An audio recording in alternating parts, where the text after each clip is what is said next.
Friends, உங்கள் அனைவருக்கும் முதலில் வணக்கம். நடைபெற இருக்கிற நாடாளுமன்ற தேர்தல் நம்முடைய நாட்டின் வரலாற்றில் மிக முக்கியமான தேர்தலாக கருதப்படுகிறது. அதற்கு காரணம் பிஜேபியினுடைய ஆட்சி இந்தியாவினுடைய அரசியல் சட்டத்தை தகர்த்து, ஜனநாயக கட்டமைப்புகளை எல்லாம் தகர்த்து, இந்தியாவை ஒரு ஃபாசிஸ்ட் சர்வாதிகாரமாக மாற்றுவதற்கான அடித்தளத்தை இட்டு வருகிறது. இந்த தேர்தலில் பிஜேபி முறியடிக்கப்பட வேண்டும் என்று கேட்பதற்கு காரணம், இந்தியா காப்பாற்றப்பட வேண்டும், இந்தியாவினுடைய அரசியல் சட்டம் காப்பாற்றப்பட வேண்டும், இந்தியாவினுடைய மதச்சார்பின்மை, மத நல்லிணக்கம், கூட்டாட்சி நெறிமுறைகள் காப்பாற்றப்பட வேண்டும். இந்திய மக்களுடைய வாழ்வாதாரங்கள் இன்றைக்கு காப்பாற்றப்பட்டு, மக்களுடைய வாழ்க்கையில் வேலையில்லா திண்டாட்டம், விலைவாசி கொடுமைகள் இவை அகற்றப்பட்டு ஒரு கௌரவமான கண்ணியமான வாழ்க்கையை மக்களுக்கு உறுதியளிக்க வேண்டும் என்ற காரணத்திற்காகத்தான் பாரதிய ஜனதா கட்சி வீழ்த்தப்பட வேண்டும் என்று இந்தியா கூட்டணியை சார்ந்த கட்சிகள் எல்லாம் சொல்லுகின்றன. தமிழ்நாட்டில் திராவிட முன்னேற்றக் கழகத்தின் தலைமையில் இந்தியா கூட்டணி அமைந்து மக்களுடைய மகத்தான ஆதரவை பெற்று வருகிறது. திரு ஸ்டாலின் அவர்கள் இந்தியாவை காத்திட, ஃபாசிசத்தை வீழ்த்திட ஸ்டாலின் அழைக்கிறேன் என்ற குரல் தமிழ்நாட்டு மக்களின் ஒட்டுமொத்த குரலாக இன்றைக்கு மாறியிருக்கிறது. தமிழ்நாட்டில் எழுகிற இந்த குரல் நாடு முழுவதும் இன்றைக்கு எதிரொலிக்க தொடங்கியிருக்கிறது. பாரதிய ஜனதா கட்சி வீழ்ச்சி அடைவது, அதிகாரத்திலிருந்து அகற்றப்படுவது இன்றைக்கு உறுதியாகி இருக்கிறது. அதன் காரணமாகவே நரேந்திர மோடி பிரதமர், உள்துறை அமைச்சர் அமித்ஷா இவர்களெல்லாம் மிரண்டு போயிருக்கிறார்கள், கதிகலங்கி போயிருக்கிறார்கள். அதனுடைய விளைவுதான் அவர்கள் தமிழ்நாட்டிற்கு அடிக்கடி வந்து போய் கொண்டிருக்கிறார்கள். இன்றைக்கு கூட திரு அமித்ஷா மதுரைக்கு வருகிறார் என்று அறிகிறேன். மதுரையில் ரோட் ஷோ அல்லது தமிழ்நாட்டில் எங்கு வேண்டுமானாலும் அமித்ஷா மட்டுமல்ல, நரேந்திர மோடி உட்பட யார் வேண்டுமானாலும் ரோட் ஷோ நடத்தி கொண்டிருக்கலாம். ஆனால் தேர்தலில் அவர்கள் வாக்குகளை பெறப்போவதில்லை. தமிழ்நாட்டு மக்கள் பாரதிய ஜனதா கட்சிக்கு இடம் தரப்போவதில்லை, காலூன்ற அனுமதிக்கப் போவதில்லை. இதை அவர்களும் அறிந்திருக்கிறார்கள், இன்றைக்கு நாடே அறிந்திருக்கிறது. எனவே நடைபெறுகிற தேர்தல் ஒரு மகத்தான அரசியல் கடமையை மக்கள் முன்னால் வைத்திருக்கிறது. இந்தியாவினுடைய அரசியல் சட்டம் பாதுகாக்கப்பட வேண்டும். ஏனென்றால் அந்த அரசியல் சட்டம் இந்திய மக்கள் அனைவருக்கும் சுதந்திரம், சமத்துவம், சகோதரத்துவத்தை முன்வைத்திருக்கிறது. அந்த அரசியல் சட்டம் எல்லோருக்கும் நீதியை, சமூக நீதியை முன்வைத்திருக்கிறது. அந்த அரசியல் சட்டம் எல்லா மக்களும் எல்லாமும் பெற்று ஒரு கண்ணியமான வாழ்க்கையை வாழ்வதற்கான உரிமையை கொடுத்திருக்கிறது. ஆனால் பாரதிய ஜனதா கட்சி அந்த அரசியல் சட்டத்தை தகர்த்துவிட்டு ஒரு மதவெறி ஃபாசிஸ்ட் கட்டமைப்பை உருவாக்குவதற்காக, ஒரு மதவாத அரசை உருவாக்குவதற்காக, நாட்டை உருவாக்குவதற்காக இன்றைக்கு முயற்சிகளை மேற்கொண்டு வருகிறது. இந்த முயற்சிகள் முறியடிக்கப்பட்டு நாடு காப்பாற்றப்பட வேண்டும் என்பதற்காகத்தான் இந்தியா கூட்டணி கட்சிகள் ஒன்று திரண்டு இன்றைக்கு களத்தில் நிற்கிறார்கள். பாரதிய ஜனதா கட்சியினுடைய வீழ்ச்சி என்பது உறுதியாகி இருக்கிறது.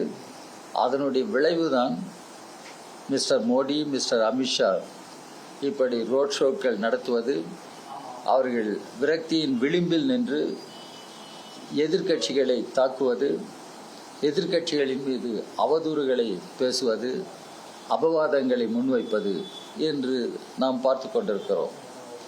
அடிப்படையான பிரச்சனைகள் குறித்து திரு மோடி பொதுவெளியில் விவாதிக்க தயாராக இல்லை. அவர் கொடுத்த வாக்குறுதிகளே என்ன ஆனது என்பது பற்றி அவர் பேச தயாராக இல்லை.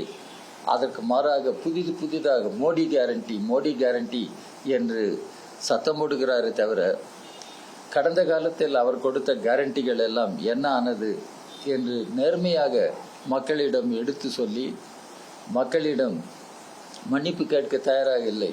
அவர் சொன்னதுதான் ஆண்டுக்கு 2 கோடி வேலை வாய்ப்புகள். என்ன ஆனது அந்த வாக்குறுதி? அவர் சொன்னதுதான் கருப்பு பணத்தை எடுத்து ஒவ்வொரு குடிமகனுடைய கணக்கிலும் 15 லட்சம் இடப்படும் என்பது. அது என்ன ஆனது? மக்கள் இன்றைக்கு கேட்கிறார்கள். மோடி சொன்னது தான் இன்றைக்கு இந்திய விவசாயிகள் அவர்களுக்கு வருமானம் 2 மடங்காக அதிகரிப்பதற்கு மோடி அரசாங்கம் பாடுபடும். இதெல்லாம் மோடி கொடுத்த வாக்குறுதிகள். இப்பொழுது என்ன ஆனது? விலைவாசியை கட்டுப்படுத்துவேன் என்று மோடி சொன்ன வாக்குறுதி என்ன ஆனது? எனவே இன்றைக்கு பொய்களையே மோடி பேசிக்கொண்டிருக்கிறார். பொய் புரட்டுகளையே மக்களிடம் இன்றைக்கு சொல்லி அலைகிறார். ஏனென்றால் இந்த தேர்தலில் அவர் தோல்வி அடைவது என்பது உறுதியாகிவிட்ட நிலையில் அவர் இப்பொழுது புதிய கேரண்டி என்று பேசத் தொடங்கியிருக்கிறார். அந்த புதிய கேரண்டிக்கு அவருக்கே பொருள் புரிகிறதா என்ன என்று நமக்கு தெரியாது. ஏனென்றால் உலகத்தின் 3 பெரிய பொருளாதாரங்களில் இந்தியா ஒன்றாக மாறும் என்று பேசுகிறார். அது எப்படி மாறும், எப்படி மாற்றப்படும் என்பது அவருக்கே புரிகிறதா என்று நமக்கு தெரியாது. இன்றைக்கு இந்திய நாடு அந்நிய கடன் பெறுகிற பெரிய முன்னிலையில் இருக்கிற நாடுகளில் ஒன்றாக இருக்கிறது. இதற்கெல்லாம் மோடியிடமிருந்து பதில் இல்லை. எனவே இன்றைக்கு மோடியினுடைய ஆட்சியிலிருந்து, மதவெறி ஃபாசிஸ்ட் சக்திகளின் ஆட்சியிலிருந்து இந்தியாவை காப்பாற்ற வேண்டும், இந்தியாவை மீட்க வேண்டும் என்பதற்காகத்தான் இந்த தேர்தல் களத்தில் இந்தியா கூட்டணியை சார்ந்த கட்சிகள் எல்லாம் அணி சேர்ந்து நிற்கின்றன. மோடியினுடைய ஆட்சி விழுவது உறுதியாகிவிட்டது. பாரதிய ஜனதா கட்சி, RSS இவர்களுடைய பிடியிலிருந்து இந்தியா காப்பாற்றப்படுவது இன்றைக்கு உறுதியாகி இருக்கிறது. இந்த சூழ்நிலையில் இன்றைக்கு தமிழ்நாட்டில் இன்றைக்கு தேர்தல் களத்தில் திராவிட முன்னேற்றக் கழகத்தினுடைய தலைமையில் இந்தியா கூட்டணி அமைந்து இன்றைக்கு செயல்படுகிறது. மக்களுடைய ஆதரவு, மகத்தான ஆதரவு இன்றைக்கு இந்தியா கூட்டணி கட்சிகளுக்கு கிடைத்து வருகிறது. இது கண்டு இன்றைக்கு மற்ற கட்சிகள் கொஞ்சம் பதட்டம் அடைந்திருக்கிறார்கள். குறிப்பாக எடப்பாடி பழனிசாமி அவர்கள் தலைமையில் இருக்கிற அதிமுக பதட்டம் அடைந்திருக்கிறது. அது இப்பொழுது என்ன பேசுவது என்று புரியாமலேயே ஏதோ தனக்கு தனித்துவம் இருக்கிற மாதிரி ஒரு படத்தை காட்டுவதற்கு எடப்பாடி பழனிசாமி இன்றைக்கு பேசிக்கொண்டிருக்கிறார். மக்களுடைய உரிமைகள், மாநிலத்தின் உரிமைகளை மீட்போம் என்று சொல்வது, மாநிலத்தின் உரிமைகள், மக்களுடைய உரிமைகள் பறிக்கப்பட்ட பொழுது எடப்பாடி பழனிசாமி அவர்களும் அவருடைய கட்சியும் என்ன செய்து கொண்டிருந்தார்கள்? மக்கள் கேட்கிறார். இன்றைக்கு நீட் தேர்வு உட்பட CAA சட்டம் கொண்டு வரப்பட்ட பொழுது எடப்பாடி பழனிசாமி அவர்களும் அவருடைய கட்சியும் என்ன செய்தார்கள்? யார் பக்கம் நின்றார்கள்? இன்றைக்கு கூட பாரதிய ஜனதா கட்சி அதிகாரத்திற்கு வருவது கூடாது என்று தெளிவாக சொல்வதற்கு எடப்பாடி பழனிசாமி தயார் தானே? இல்லை என்பதை நாம் பார்க்க வேண்டும். ஏதோ பேச வேண்டுமே என்று, இது ஏதோ திமுகவிற்கும் அதிமுகவிற்கும் தான் போட்டி என்று இந்த நாடாளுமன்ற தேர்தலை இப்படி குறுகிய கண்ணோட்டத்தில் எடப்பாடி பழனிசாமி சொல்லுவதே அவர் எந்த அளவிற்கு நேர்மையற்ற அரசியலை தமிழ்நாட்டு மக்களிடம் பேசுகிறார். மதவெறி ஃபாசிஸ்ட் கொள்கைகளை பின்பற்றுகிற பாரதிய ஜனதா கட்சியை எதிர்ப்பதாக இருந்தால் அவர் பகிரங்கமாக சொல்ல வேண்டும், பாரதிய ஜனதா கட்சி மீண்டும் ஆட்சிக்கு வருவது கூடாது. பாரதிய ஜனதா கட்சி ஆட்சிக்கு வருவதை ஏற்க மாட்டோம் என்று அவர் பகிரங்கமாக பேசி அரசியல் நடத்த தயாரா? அதுக்கு மாறாக எதையோ பேசுகிறார் இன்றைக்கு. அதன் எடப்பாடியினுடைய அரசியல் நிலை என்பதை மக்கள் இன்றைக்கு புரிந்து வருகிறார்கள். வேறு சில கட்சிகள் என்று வருகிற பொழுது பாட்டாளி மக்கள் கட்சியை குறிப்பிட்டு சொல்ல வேண்டும். பெயர்தான் பாட்டாளி மக்கள் கட்சி, ஆனால் கார்ப்பரேட் முதலாளிகளுக்கான கட்சி பாரதிய ஜனதா கட்சி. அடானி அம்பானிகளுக்கான கட்சி தான் பாரதிய ஜனதா கட்சி. அந்த கட்சியோடு கைகோர்த்து கொண்டு இன்றைக்கு அவர் பாட்டாளி மக்கள் கட்சி என்று சொல்லி அரசியல் செய்கிறார் என்றால் இது ஒரு பாட்டாளி மக்களுக்கு செய்கிற பச்சை துரோகம். அவர் இதுவரையிலும் தமிழ்நாட்டு மக்களிடம் பேசி வந்தது எவ்வளவு ஏமாற்று, எவ்வளவு துரோகமான ஒன்று என்பதை மக்கள் இன்றைக்கு பார்க்க தொடங்கி இருக்கிறார்கள். அதனால்தான் திராவிட முன்னேற்ற கழகத்தின் தலைமையில் இருக்கிற திரு ஸ்டாலின் அவர்கள் தலைமையில் இருக்கிற இந்திய கூட்டணி கட்சிகளுக்கு பேராதரவு கிடைத்து வருகிறது. இன்றைக்கு மதுரையில் நான் இங்கே இருக்கிற வேட்பாளர், மார்க்சிஸ்ட் கம்யூனிஸ்ட் கட்சியினுடைய வேட்பாளர், இந்திய கூட்டணியினுடைய வேட்பாளர் தோழர் வெங்கடேசன் அவர்களுக்கு வாக்கு கேட்டு நான் பேசியிருக்கிறேன். இங்கே பேசிவிட்டு நான் நாளைக்கு டெல்லி செல்ல இருக்கிறேன். அகில இந்திய அளவிலேயே நான் குறிப்பிட வேண்டுமானால் எல்லா மாநிலங்களிலும் இந்தியா கூட்டணி கட்சிகளுக்கு பேராதரவு திரண்டு வருகிறது. அது உத்தரப்பிரதேசமானாலும் சரி, பீகார் ஆனாலும் சரி, ஜார்க்கண்ட் ஆனாலும் சரி, மகாராஷ்டிரா ஆனாலும் சரி, இன்றைக்கு இந்தியா கூட்டணி கட்சிகளுக்கு பேராதரவு கிடைத்து வருகிறது. மணிப்பூரில் என்ன நடைபெறுகிறது என்பதை நீங்கள் பார்த்திருக்க வேண்டும்.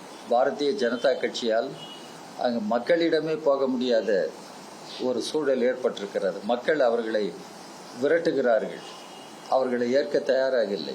இது வடகிழக்கு மாநிலத்தில் மணிப்பூரில் நடைபெறுவது.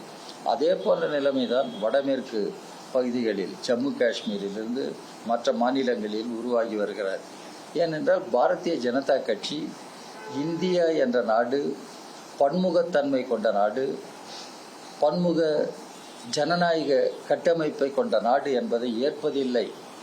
இந்தியாவை ஒரு ஒற்றை பரிமாண நாடாக, ஒரு எதேச்சாதிகார நாடாக, ஒரு ஃபாசிஸ்ட் சர்வாதிகார நாடாக மாற்றுவதற்கு பாரதிய ஜனதா கட்சி முயற்சி செய்து கொண்டிருப்பதை மக்கள் இப்பொழுது புரிந்து கொண்டிருக்கிறார்கள். எனவே மக்கள் பாரதிய ஜனதா கட்சியை முறியடிக்கிறார்கள். அதனால்தான் அவர்களுக்கு ஒரு விரக்தியும் ஒரு நிதானமின்மையும் ஏற்பட்டு எதையோ பேசி அலைகிறார்கள். திரு மோடி தமிழ்நாட்டிற்கு வந்தது மட்டுமல்ல, வேறு சில இடங்களுக்கும் போய் அலைந்து கொண்டிருக்கிறார். அமித்ஷா அதே போல செய்து கொண்டிருக்கிறார். இவர்கள் என்னதான் ரோட் ஷோக்கள் நடத்தினாலும் அவர்களுக்கு மக்கள் வாக்களிக்கப் போவதில்லை. அவருடைய தோல்வி இன்றைக்கு மக்களால் முடிவு செய்யப்பட்ட ஒன்று என்பதை மட்டும் இந்த நேரத்தில் நான் உங்களிடம் சொல்ல கடமைப்பட்டிருக்கிறேன்.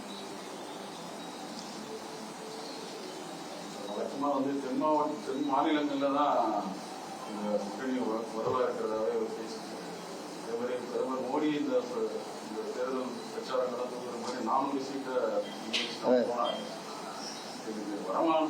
மாநிலங்கள் என்ன மாதிரி?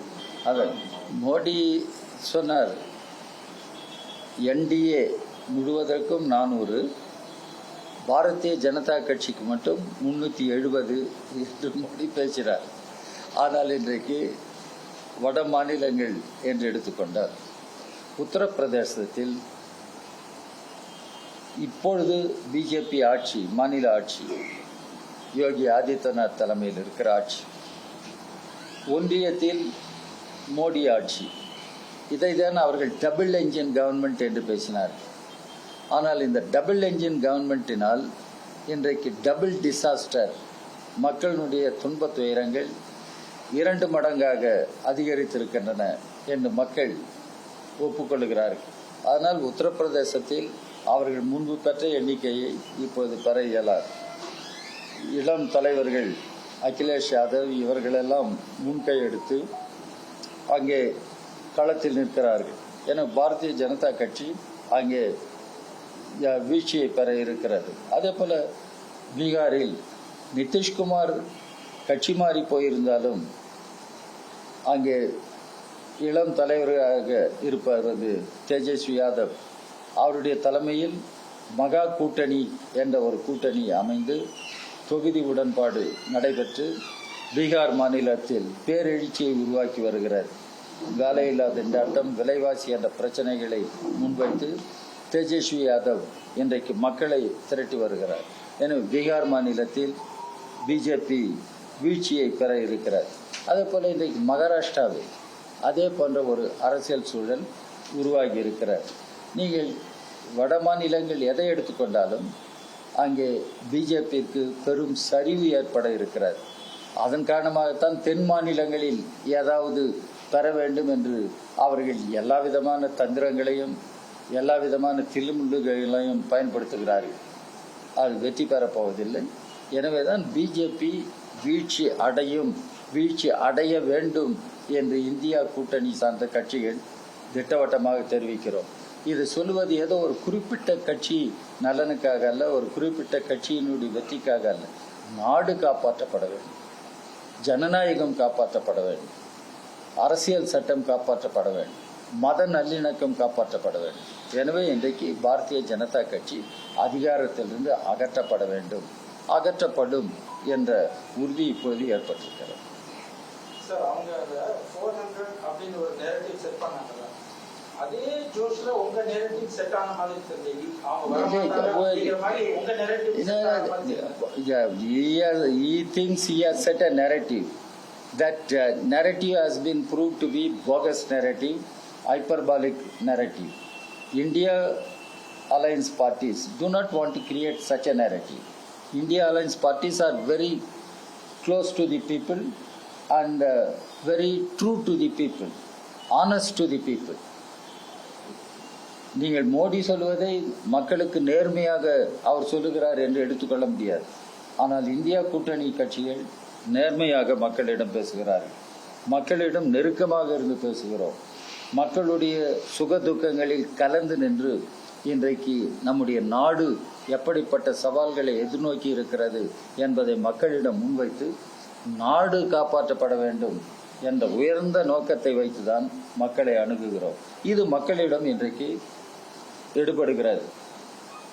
அதனால்தான் வேறு சில அறிஞர்கள் எல்லாம் சொல்லுகிறார்கள், தப்பி தவறி நீங்கள் சொன்ன மாதிரி மோடியினுடைய நேரட்டிவ் காரணமாக திரும்ப ஆட்சிக்கு வந்துவிட்டால் இதுதான் கடைசி தேர்தல், இந்தியாவில் ஜனநாயகம் இருக்காது, சர்வாதிகாரம் இருக்கும். இந்த கவலை அரசியல் கட்சிகளுக்கு மட்டும் இல்லை, மக்களுக்கே இந்த கவலை வந்திருக்கிறது. மணிப்பூர், அதான் நான் சொல்லுகிறேன், மணிப்பூர் இந்தியாவினுடைய பகுதி. மணிப்பூர் மாநிலத்திற்கு மோடி எத்தனை முறை போயிருக்கிறார்? ஒரு முறை கூட போனதில்லை. நாடாளுமன்றத்தில் மோடி எத்தனை முறை பேசியிருக்கிறார்? நீங்கள் எடுத்து பார்க்க வேண்டும். எனவே இன்றைக்கு நாட்டினுடைய அடிப்படை சட்டமான அரசியல் சட்டம், நாட்டினுடைய ஜனநாயக கட்டமைப்புகள், மக்களுடைய உரிமைகள், அரசியல் சட்ட கான்ஸ்டிடியூஷனல் ரைட்ஸ், டெமோக்ராட்டிக் ரைட்ஸ், இவை காப்பாற்றப்பட வேண்டுமானால் பிஜேபி ஆட்சியிலிருந்து அகற்றப்பட வேண்டும். இந்த நேரட்டிவ் இப்பொழுது இந்தியா முழுவதிலும் எடுபடுகிறது என்று நான் திடமாக நம்புகிறேன்.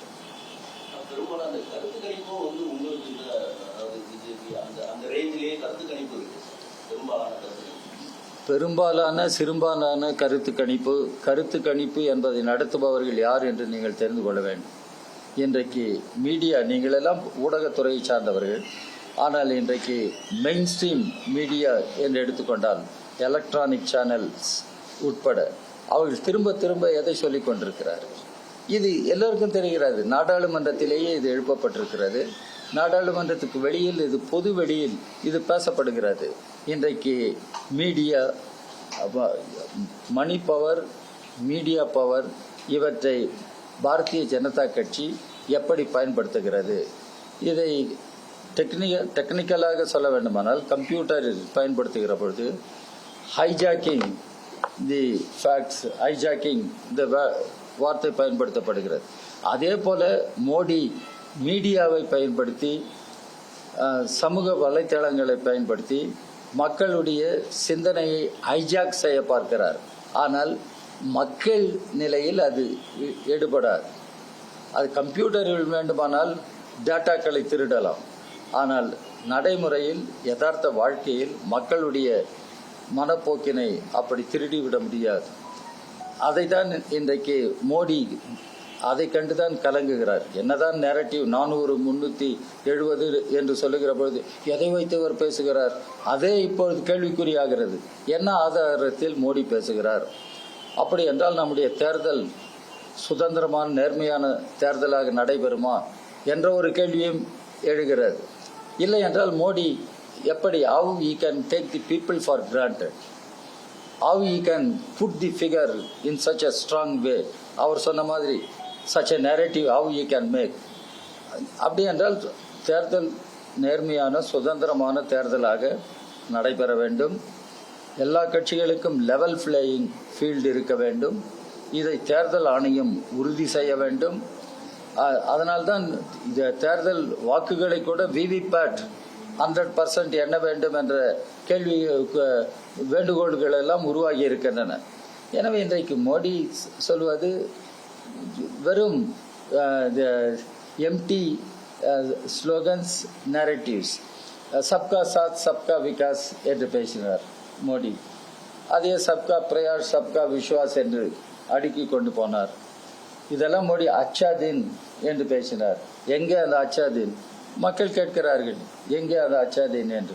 எனவே மோடி வாய்ச்சவடால் இது டெமகாகி என்பது ஃபாசிஸ்ட் ஆட்சியாளர்களிடம் இருக்கிற ஒரு பொது குணம்.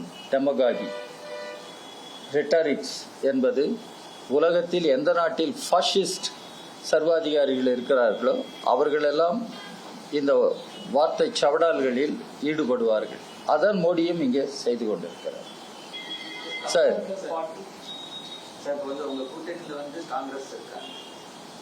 அது நான் பேசுறேன், அவங்க முடிக்கல. இந்த கூட்டணியில வந்து கர்நாடகாவில் வந்து பிரியங்காவுக்கு எதிராக வந்து உங்களோட ஆணி நிற்கிறாங்க. இல்ல நீங்க தப்பா சொல்றீங்க. நீங்க தப்பா சொல்றீங்க. இந்த தொகுதி பங்கீட்டில் மாநிலத்துக்கு மாநிலம் சில வேறுபாடுகள் இருக்கின்றன. இப்போ கேரளான்னு வரும்போது அங்கே வெறும் 20 தொகுதி தான், 543 வெறும் 20 தான் கேரளாவில் இருக்குது. தமிழ்நாட்டில் 39, அதில் பாதி தான் அங்கே கேரளாவில். அங்கே எப்பவுமே முக்கிய போராட்டமே எல்டிஎஃப்க்கும் யூடிஎஃப்க்கும் தான் கேரளாவை பொறுத்த வரைக்கும். இது கேரளா மக்களுக்கும் தெரியும், இந்தியாவில் இருக்கிற எல்லா மக்களுக்கும் தெரியும். அது ஒரு பெரிதாக அங்கே கவனிக்க வேண்டியது என்னன்னு கேட்டால், கேரளாவில் பிஜேபி கால் ஊன்ற அனுமதிக்கப்படவில்லை. பிஜேபி சட்டமன்றத்திலும் வெற்றி பெற்றதில்லை, பார்லிமெண்ட்லேயும் வெற்றி பெற்றதில்லை கேரளா மண்ணில். அதான் நாம் கவனத்தில் கொள்ள வேண்டிய ஒன்று. சரி சரி.